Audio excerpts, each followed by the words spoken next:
as I make a comment, is to warmly welcome the delegation from United States of America and congratulate them for doing a peaceful election, unlike in the last time, and also pass our regards to the President-elect Donald Trump. And I hope you will look towards Kenya this time round, and pass our regards to Megan Whitman, who was a very good ambassador of Kenya.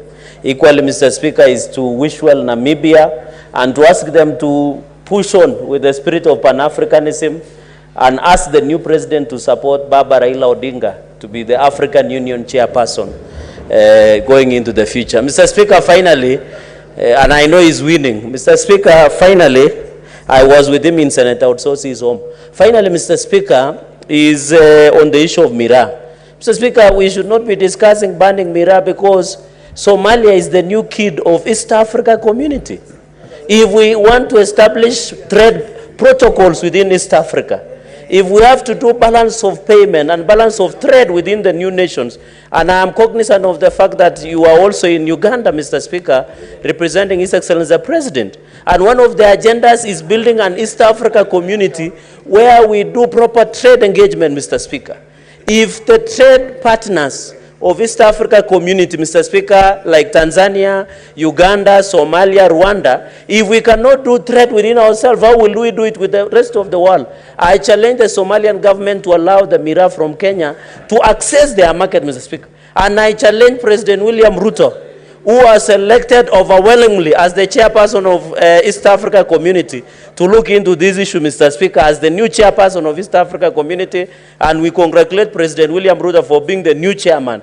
And I hope the Njurin Jeka chairman here, your Deputy Speaker, Senator Katuri Murungi, should engage the new chair of East Africa, President William Ruto, Mr. Speaker. Finally, is to ask all Kenyans.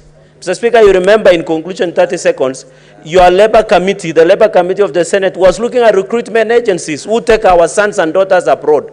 I want to ask each and every Kenyan, now that we have Department of Diaspora, to use government agencies to go for job abroad, Mr. Speaker, including Saudi Arabia, United States of America, Germany. We are getting close to 1 trillion Kenyan shillings from foreign exchange into this country. This issue of using bogus and fake recruitment agencies to go abroad will bring these problems that Senator Onyonga has brought before the House.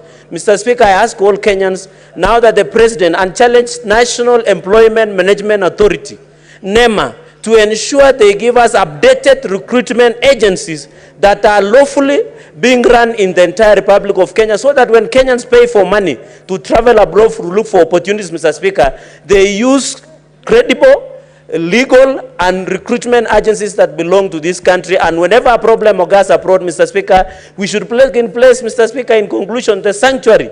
We need to have sanctuary in our embassies like Saudi Arabia, Qatar, United States of America, Germany, and across the world, Mr. Speaker. Today I was told even Tanzania and Uganda is also abroad. So let us put those sanctuary places for our young men and women who run into distress. I thank you, Mr. Speaker, for the opportunity. Senator Olekina.